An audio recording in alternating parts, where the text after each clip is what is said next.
जय मालिक को कोटि कोटि प्रणाम और सभी भाई बहनों को नमस्कार। आज की प्रस्तुति है प्रेम का मार्ग, जिसे पूज्य बाबूजी ने लिखा है और इसके बाद में कुछ खास तथ्य होंगे जो पूज्य बाबूजी और पूज्य चारी जी के द्वारा लिखित हैं। तो आइए शुरू करते हैं। मैं आपको विश्वास दिला दूं कि मैं इस मार्ग में ईश्वर प्राप्ति का लक्ष्य लेकर नहीं आया था। जिसे मैं चाहता था उसके अतिरिक्त मेरी दृष्टि और कहीं नहीं गई। बाकी चीज़ों की तरफ से मैं बिल्कुल अंधा था। मुझे तो केवल और केवल अपने मालिक की तलाश थी। मेरे अंतःस्थल की गहराई में उन्हीं की मूर्ति बसी हुई थी। मैंने उनकी आकृति के अतिरिक्त और कुछ देखा ही नहीं। ना तो मुझे दुनिया का भोग विलास चाहिए था और ना ही मुझे स्वर्ग की चाह थी। मुझे लगता था कि मेरा ईश्वर से कोई वास्ता ही नहीं है।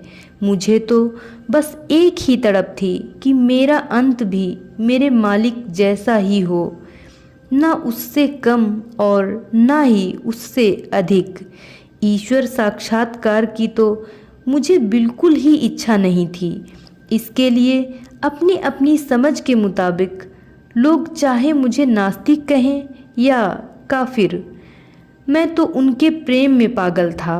उनके अतिरिक्त दुनिया की सारी चीज़ों की तरफ से मैं अंधा था।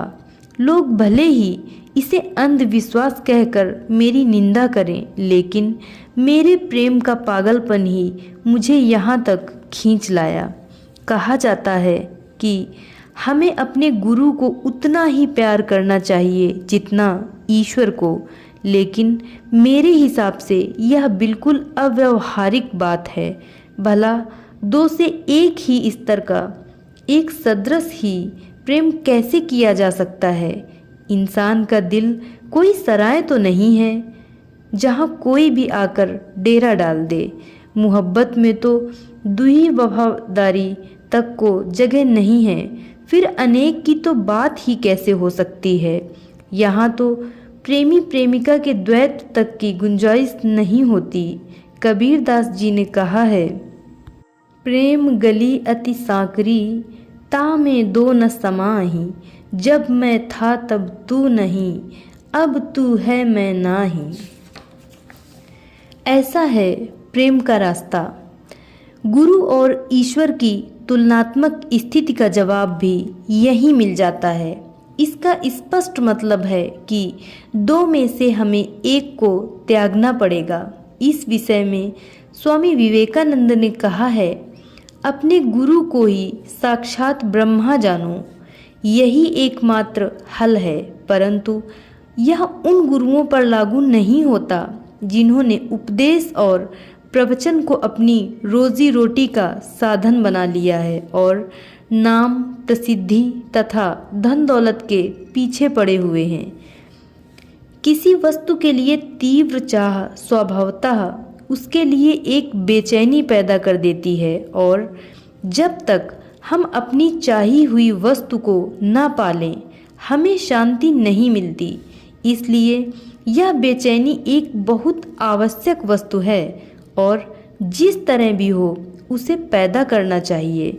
अतः शाश्वत शांति प्राप्त करने के लिए प्रारंभिक दशा में हम अपने अंदर बेचैनी और बेसब्री पैदा करते हैं। आपको देखने में यह विचित्र लगे कि मैं आपसे उसी वस्तु को, बेचैनी को उत्पन्न करने की बात करता हूँ जिसे लोग दूर करना चाहते हैं, परंतु निश्चित एवं शीघ्र सफलता के लिए एकमात्र यही रास्ता है। इस प्रकार से उत्पन्न की गई बेचैनी अस्थायी होती है और मन में सामान्यतः उत्पन्न होने वाली बेचैनी से भिन्न होती है।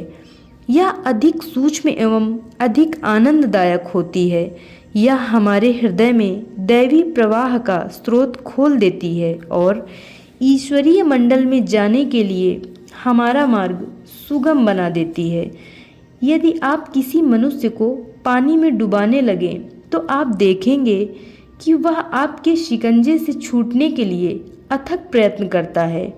इसका कारण केवल यही है कि पानी के बाहर शीघ्र निकलने की उसकी बेचैनी उसके प्रयत्नों की शक्ति बढ़ा देती है, और जब तक वह पानी से बाहर नहीं हो जाता है उसे चैन नहीं आता।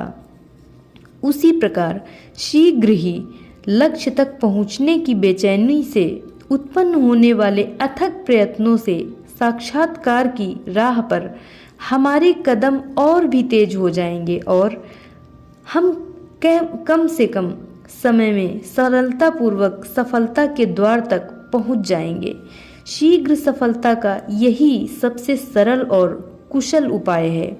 मेरे सहयोगी मुझसे बहुधा अपने अंदर इस प्रकार की बेचैनी उत्पन्न करने की विधि पूछते हैं। मैं उनसे कहूँगा कि लक्ष्य के प्रति तीव्र प्रेम उन्हें स्वयं ही उस तक पहुँचा देगा। जब हम गहरे प्यार में होते हैं तो प्रेमास्पद से नज़दीक होने के लिए संभवतः बेचैन हो जाते हैं। जब हम संसार की किसी वस्तु को अत्यधिक प्यार करते हैं तो उसका ध्यान हमारे मन में बार बार आता है और हम उसे बार बार सोचा करते हैं। हृदय में ईश्वरीय प्रेम उत्पन्न करने के लिए हमें इस तरीके को केवल उलट देना पड़ेगा। यदि हम ईश्वर को बार बार अथवा दिन के अधिकांश भाग में याद किया करें तो हम स्वतः उसके प्रति प्रेम का अनुभव करने लगेंगे, और यदि इस प्रेम को लगनपूर्वक बनाए रखें तो हमारे हृदय में शीघ्रातिशीघ्र ईश्वर मिलन के लिए बेचैनी भी पैदा हो जाएगी। ईश्वर से प्रेम बढ़ाने का दूसरा उपाय उसके प्रति प्रेमी भाव दर्शाने में है। मानो हम एक नाटक कर रहे हों, परंतु यह केवल उनके लिए है जो सूक्ष्म साधनों के सर्वथा अयोग्य हैं। यह उपाय यद्यपि बनावटी है, पर यह शीघ्र ही हमें असलियत के नज़दीक पहुंचा देगा और सच्चे प्रेमी एवं बेचैनी के भाव हमारे हृदय को आंदोलित करना आरंभ कर देंगे। अब बाबूजी के बहुमूल्य रत्न जो खास बिंदु हैं उन्हें प्रस्तुत करती हूँ मैं। सेवा सर्वप्रथम गुरु की इच्छा के प्रति प्रेम और समर्पण है। प्रेम का अर्थ है अपने से अलग हटकर सेवा करना, अर्थात अहम की उन प्रवृत्तियों को हटाते हुए जो सर उठाकर हमारे निर्धारित लक्ष्य को हरा सकती हैं। आध्यात्मिक प्रक्रिया में प्रेम अत्यधिक महत्वपूर्ण है। यह कई कमजोरियों को ढक देता है। यह लालटेन में जलती हुई उस लौ की भांति है जो राह दिखाती है। उसके बगैर मुझे साफ कैसे दिखाई पड़ सकता है। यह विशेष प्रकाश मेरे लिए संभव करता है कि मैं निर्भय होकर आगे बढ़ सकूं, राह में आने वाली बाधाओं को देख उनसे बच सकूं। हम कभी भी इस पर पर्याप्त नहीं कह सकते। प्रेम करो और प्रेम करो। एक आध्यात्मिक जिज्ञासु के जीवन में प्रेम ईश्वर स्तुति के रूप में होना चाहिए, दिव्यता के साथ एक युगलबंदी जिसे सुनकर फरिश्ते भी प्रसन्न हों। अपने हृदय में प्रेम पैदा करो। यह एक शक्तिशाली टॉर्च की भांति है जो तुम्हारी राह को उजागर करती है और उसके विभिन्न पहलुओं को देखना संभव करती है। जो बुरे कार्यों के चंगुल में फंस गए हैं उनके लिए केवल प्रेम तथा करुणा व्यक्त करो। तुम उनके साथ हो जो ईश्वर से मिलन की आकांक्षा में कार्यरत हैं। इसके लिए कृतज्ञ हो। कृपा व सहनशीलता तुम्हारे चरित्र का भाग हो। सदैव प्रेम की पुकार करो ताकि केवल तुम्हारा हृदय ही उससे भरा न हो और तुम्हारे शब्द व कर्म भी उससे भरे हों। प्रेम एक समृद्ध पोषक है जो जीवन के स्तर को बढ़ाता है। आपका पूरा व्यक्तित्व उससे कंपित होता है जब वह स्वयं को व्यक्त करता है। समय आने पर उसकी शक्ति पूरे संसार को हिला देगी। इसका कंपन विशेष है जिसका विश्लेषण नहीं किया जा सकता। बिना किसी प्रेम विशेष नियम के प्रेम के विचारों को भेजना प्रत्येक के लिए अधिक फलदायक है। वह एक भाव द्वारा बिना किसी सीमा के सही कंपन द्वारा अपना रास्ता खोज लेते हैं। मानवता के लिए ज्वलंत प्रार्थना व प्रेम का गीत बनो। अब पूज्याचार्य जी के बहुमूल्य रत्न। सहज मार्ग को ईश्वर से डरने वाले इंसान नहीं चाहिए, ईश्वर से प्रेम करने वाले इंसान चाहिए। जो उपहार ईश्वर ने तुम्हें दिया है उसका प्रयोग करो।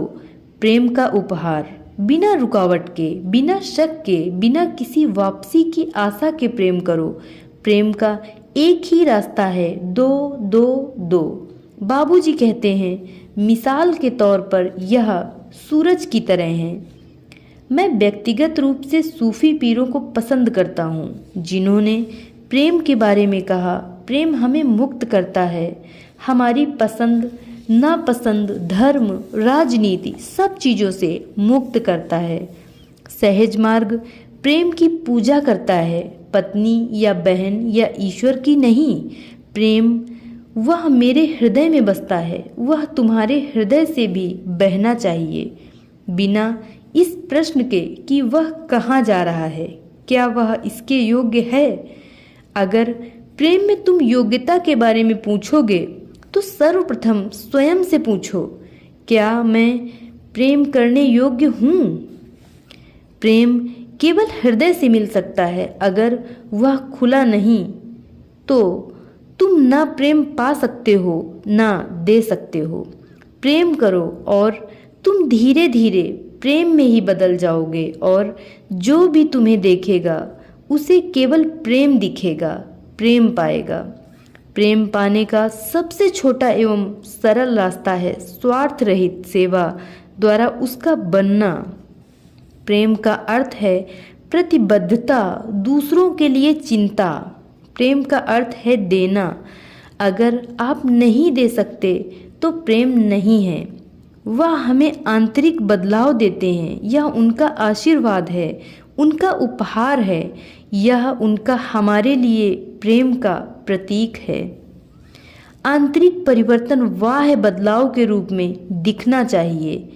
प्रेम बहुत पवित्र वस्तु है, वह कलुषित नहीं होता और उसे कलुषित करना भी नहीं चाहिए। उसे जितना भी कम खुले रूप में अभिव्यक्त किया जाता है, उतना ही वह आंतरिक रूप से बढ़ता है। धन्यवाद। सभी भाई बहनों से रिक्वेस्ट है कि जो भी त्रुटियां हो जाती हैं कृपया उन्हें नज़रअंदाज करें, क्योंकि इतना समय नहीं होता है कि मैं बार बार रिकॉर्डिंग को डिलीट करके फिर से न्यू रिकॉर्डिंग कर सकूं, इसलिए